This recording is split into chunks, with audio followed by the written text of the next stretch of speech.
Hello everyone, my name is Felicitas, and today we are going to talk about 10 things you need to know when teaching English to young learners. The first thing you should know is that to capture children's attention, you should use colored objects to supplement your activities. If they have movement, even better. Remember, children get more interested in physical and tangible things. For example, you can use plastic fruits if you are teaching this theme, or these finger puppets if you are talking about the members of a family.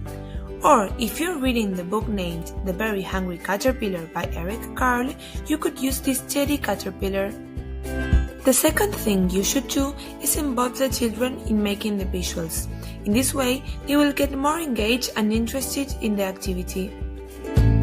For example, they can build a skeleton if they're learning the body parts, or they can paint their own monster after reading the book named The Color Monster. The third thing you should know about young learners is that they have short attention spans, so if you want to keep them engaged in the activity, you should move quickly from one activity to the other. I recommend not to spend more than 15 minutes in the same activity. The fourth thing you should do is to teach in themes. In order to maintain the children's focus, you should use thematic units.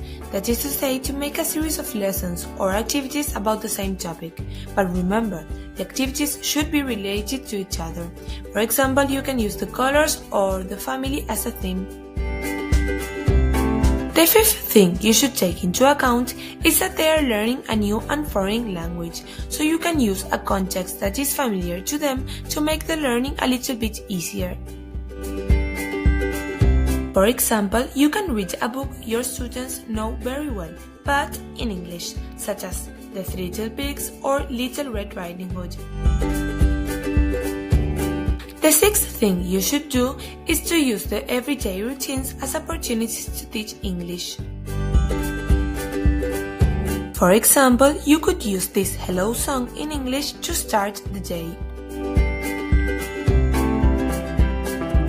The seventh thing you should take into account is that you can use their first language as a resource if you need it.